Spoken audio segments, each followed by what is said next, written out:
Câmara dos Deputados está discutindo o uso do canabidiol, o princípio ativo da maconha, ou seja, cannabis sativa, para tratamento de diversas doenças. E está conosco aqui o médico e deputado federal Eduardo Costa. Seja bem-vindo, doutor Eduardo, ao nosso programa.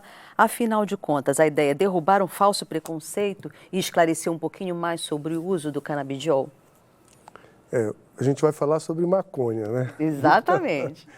E maconha sempre houve uma restrição cultural muito grande, né? Se fizermos uma pesquisa hoje, vamos ver que a cada 3 pessoas, 2 são contra o uso recreativo da maconha.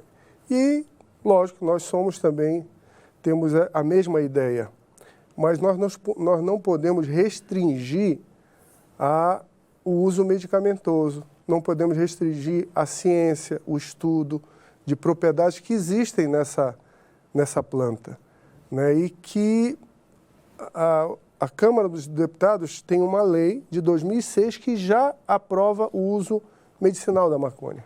Então, desde 2006, essa aprovação já existe. E ficou para o governo, através da Anvisa, que é o órgão responsável, fazer a regulamentação.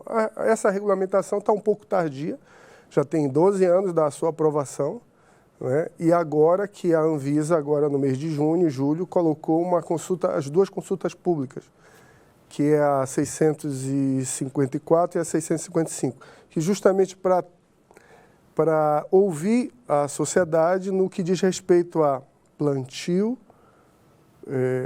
produção e autorização de novos medicamentos. Então, essas consultas públicas elas vão nortear justamente essa questão que diz respeito tanto à utilização quanto à produção e plantio. Para que tipos de doença teria o indicativo do canabidiol? Bem, existem hoje uma diversidade de doenças que podem ser aplicadas o uso do canabidiol, né, que é um canabinoide que vem da planta. Sim. Que é a cannabis sativa. Sim. Mas tem uma outra também, que é o tetraidrocannabinol, que é o THC, que é, vamos dizer, que tem as propriedades psicoativas. Os dois se utilizam para princípio? Os dois, porque você não consegue tirar 100% um do outro. Você tem, lógico que algumas plantas têm mais condições de ser extraído o canabidiol com uma percentagem pequena de THC, que o canabidiol é o CBD. Bem, então os dois nunca trabalham de maneira dissociada? Não. Sempre juntos? Não, sempre juntos. Sempre uma percentagem um pouco maior de um, Entendi. Um pouco maior de outro. Mas para que serve, né? Para que serve? Para que é utilizado isso? E também é importante, antes de falar para que serve, dizer que todo esse movimento que a gente está ouvindo na imprensa, nas mídias, né, na próprio Congresso Nacional, isso tudo se dá por uma vontade da sociedade brasileira, né? Não é uma questão vamos dizer, uma vontade do mercado ou uma vontade política para se resolver isso. Não, isso dá por uma pressão, uma vontade da própria sociedade civil organizada que quer à disposição esse tipo de medicamento. Sim. Para que serve? Serve principalmente para epilepsia refratária, no caso a doutora que é pediatra oftalmologista. Então, existem algumas síndromes que são realmente graves, como a síndrome de Dravet, que a criança tem convulsões, várias convulsões durante o dia, não melhora com medicamento muitas vezes. E com canabidiol tem muitas vezes uma melhora significativa, uma redução no número de crises, ou até mesmo cessa as crises de convulsão. Temos a questão do Alzheimer, temos também o Parkinson, que são aqueles tremores. Temos na área da doutora Rita, oftalmologia, alguns usos, algumas pesquisas no que diz respeito à questão do glaucoma, então está se usando o canabidiol. Temos doenças crônicas degenerativas, como a esclerose múltipla. Temos doenças neuropáticas, tratamento de pacientes que fazem quimioterapia para reduzir os efeitos dos quimioterápicos, se usa também, e também para aumentar a imunidade nos pacientes com AIDS. Então, tudo isso aí são propriedades que estão sendo aplicados a esses produtos extraídos da cannabis sativa. E é interessante também a gente citar que a gente só vai ter acesso à pesquisa nossa, nacional, feita por universidades, faculdades, aqui do Brasil, se nós tivermos a oportunidade de autorizar que essas faculdades façam pesquisa. Pesquisa. Então, nós temos que dar essa oportunidade para que nós possamos, de alguma forma, ter os nossos trabalhos científicos, né, e desenvolver cada vez mais as aplicações. E muitas são aplicações ainda que não são comprovadas, né, mas a gente vê, pelo menos, o relato de famílias que tiveram e querem ter essa oportunidade de tratamento, né? E eu acho que o nosso dever, como no legislativo, é poder fazer com que essas famílias tenham essa oportunidade. Hoje, como funciona? Hoje, o Supremo Tribunal Federal já autoriza, né, algumas pessoas a terem o cultivo próprio da sua planta, em casa. Mas como é que elas conseguem extrair o princípio ativo da planta? Pois é, hoje você pegar na internet, botar no Google, tem vários workshops que mostram, é a coisa mais simples do mundo, que se tira da flor da planta fêmea, né, da cannabis, e se põe em um álcool glicólico. Eu estou até ensinando já aqui. É que nem a cachaça do jambu. Mais ou menos. Põe 5 dias lá para infusão e depois tira aquele óleo. É mais ou menos assim, mas acho que na internet está explicando melhor, um pouco melhor. E olha, interessante, Vanessa, é que como nós tivemos um certo envolvimento com esse tema lá no Congresso Nacional, hoje, essa semana agora, eu tive a notícia que eu fui escolhido como relator do projeto de lei do ex-ministro Alexandre Padilha, que é o 6545 de 2019, entrou recentemente, e ele vai reformular a lei das drogas, que é de 2006, que é a 11.343. Então, vai haver uma reformulação, inclusive, nas penalidades, né? Particularmente, o que eu acho? Você que é um oficial da Polícia Militar e também conhece todo esse meio político, mas o que eu acho? É que o nosso país investe muito mais na repressão, né, do que no tratamento do dependente. A gente vê ainda histórias de pessoas que têm o seu filho que é dependente, que tem que amarrar o seu filho para ele não sair de casa, tem que acorrentar o seu filho para ele não sair de casa, para não consumir a droga, para não ir atrás, para não fazer besteira. Quer dizer, qual o amparo que o governo dá para essas famílias? Quase nenhum. Em compensação, nós temos as nossas cadeias aqui de americano, nossa cadeia de americano lotada de gente, onde grande maioria vem do tráfico. Mas por que vem do tráfico? Porque na periferia não se tem oportunidade de emprego. Essas pessoas que não têm um nível de educação, não tiveram oportunidade de educação, não tiveram oportunidade de uma vida de, muitas vezes, famílias desestruturadas, que não dão princípios e valores para os seus filhos. Essas pessoas, elas acabam adentrando no que é mais fácil e que dá dinheiro. Porque hoje todo jovem quer ter uma moto, quer ir nas baladas, na festa, e para isso precisa de dinheiro. Então ele vai e acaba São sendo alvos fáceis. E frágeis, né, para ser copitados. E essas pessoas, muitas vezes são presos, vão para Americano, mas o chefe do tráfico está nos grandes condomínios aqui em Belém, está nas coberturas, né, vive na alta sociedade. Esses não são presos. Exato. E esse cidadão que é preso, muitas vezes, pela primeira vez, ele chega no presídio, necessita de uma proteção de uma facção. Essa proteção tem um preço. Quando ele sair, ele vai continuar traficando, ele vai continuar fornecendo, ele vai continuar pagando para poder não ser morto pela facção, mesmo estando fora do presídio. Então, é um ciclo vicioso que não se resolve. Então, essa questão, ela vai ser discutida. Esse projeto de lei, para mim, é uma grande honra, porque ser um relator, porque nós temos apenas 9 meses lá na Câmara dos Deputados, e são 513 deputados, né? E o presidente Rodrigo Maia ter nos escolhido para fazer essa relatoria, para mim foi uma grande honra. Eu vou me dedicar ao máximo e sei que a gente tem que modificar. Esse projeto ele foi elaborado por juristas, por ministros do Supremo. Então, são pessoas que conhecem muito bem essa realidade que eu estou dizendo aqui e que querem, de alguma forma, alterar essa realidade.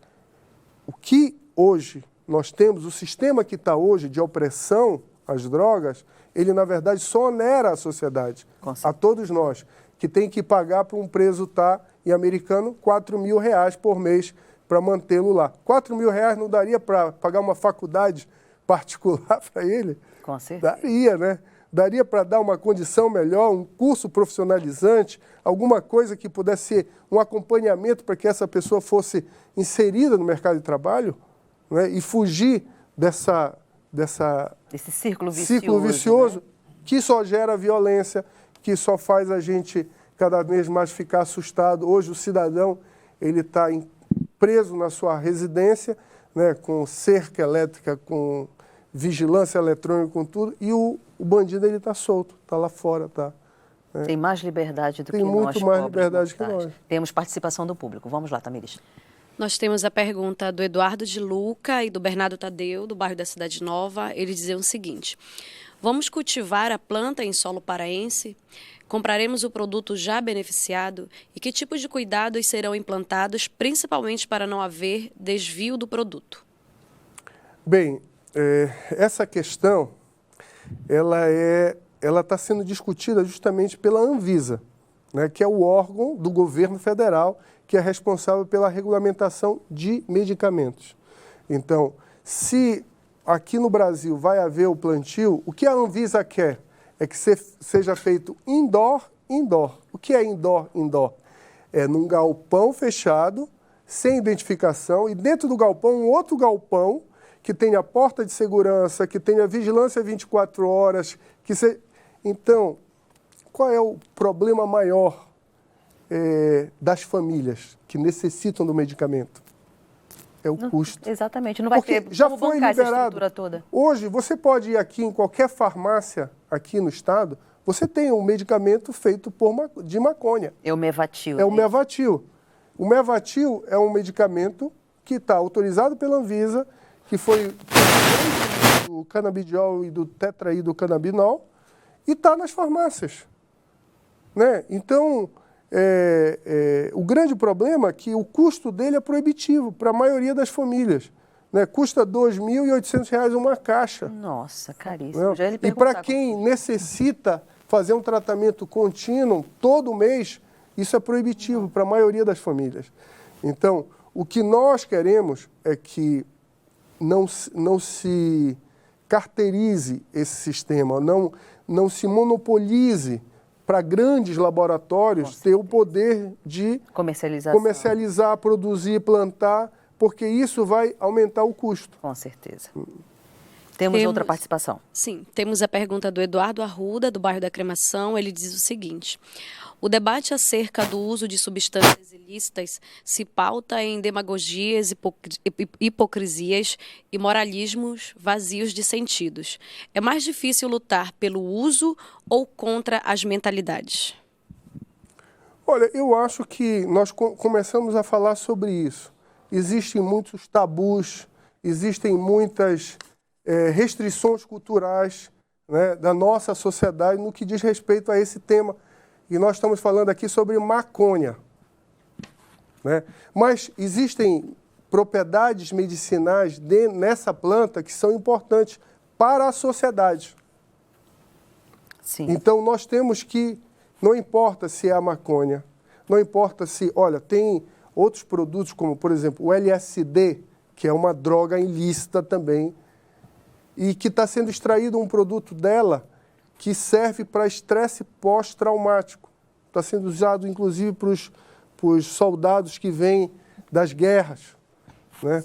Tem também um produto que está naquele chá, ayahuasca, né? da ayahuasca, que é o chá do Santo Daime, que tem propriedades antidepressivas. Então, eu não vou estudar esses produtos porque eu estou preocupado com questões culturais, ideológicas, religiosas também. Com certeza. Não vou, porque eu acho que a ciência ela tem que estar acima disso. Agora, deixa eu lhe fazer uma pergunta um pouco complexa. O senhor, médico, deputado federal, está ali para atender os interesses da população. Então, a gente percebe hoje o senhor relator de um projeto de lei que tende a melhorar o aspecto da criminalidade em dois sentidos. Um, a partir do momento que libera a pesquisa e o incentivo da maconha, ela tende a descriminalizar o uso dela, e o outro sobre a questão da saúde de pessoas que realmente precisam da utilização do princípio ativo para melhorar a sua condição. Eu tenho estabelecido a comissão de análise, que vai levar a várias audiências públicas até que se conclua os relatos e leve isso para o plenário votar. E temos também os interesses políticos de uma Câmara composta de 513 deputados, que queiram ou não representam vários partidos e interesses políticos também. O senhor não vê como um grande desafio vencer, porque vai ser uma batalha muito árdua. A gente percebe hoje no governo um comportamento de pouco diálogo com a sociedade. Por mais que a sociedade estabeleça, né, os seus interesses, mas, queira ou não, estamos lá com os nossos deputados para levantar as nossas bandeiras, as bandeiras dos interesses da população. Como é que fica, nesse caso, fazer com que todos os deputados, ou eu acredito que um projeto de lei desse não exija um quórum qualificado, ou somente maioria absoluta, o senhor consiga vencer essa barreira e realmente colocar o projeto de lei para ser votado e aprovado na Câmara? Não, é um grande desafio. Eu acredito que qualquer casa legislativa, ela é, na verdade, o espelho da sociedade. Ali está o deputado que é pastor, exato, que é médico, que é policial, que vem da Igreja Católica, que é padre, né? Temos deputados federais padres. Então, ali é o espelho da sociedade. Você tem que fazer uma discussão para poder demonstrar que hoje, pelo menos eu acho que vai ser o maior desafio, hoje o sistema que está aí nós já sabemos como está, né? Nós temos quase 65 mil pessoas sendo mortas por arma de fogo todo ano, nós temos uma população carcerária de mais de 800 pessoas, né? 800 mil pessoas no Brasil, né? E temos o que está aí. O que está aí, nós já sabemos, é o sistema que reprime, que investe todo o recurso que temos na repressão. Agora, o que nós achamos, o que nós acredito que vai ser a razão desse trabalho, de tentar fazer esse convencimento, é que nós possamos olhar para o dependente, para as escolas, para a orientação dos alunos, para as famílias, né? Para a oportunidade das pessoas. E muitas vezes, eu quando estava no período de campanha, eu fiz uma fala no sentido de que eu particularmente acho que o cidadão que é preso muitas vezes por delitos pequenos, ele tem que ter oportunidade de fazer penas alternativas, não ir para um presídio, porque indo para o presídio, dali ele não sai recuperado, ele só vai sair um bandido formado e dependente de manter a sua atividade. Agora, faça penas alternativas para esse cidadão, né? Crie penas alternativas para que ele possa, muitas vezes ele é pego num delito que ele vai por influência, por amizade, né? Por achar que seria fácil, e ele não é um bandido. Sim. Ninguém nasce bandido, pessoal. Ninguém nasce bandido. As pessoas, muitas vezes, não têm a sorte de nascer em uma família estruturada. Não têm a sorte de nascer com condições de ter facilidades na vida.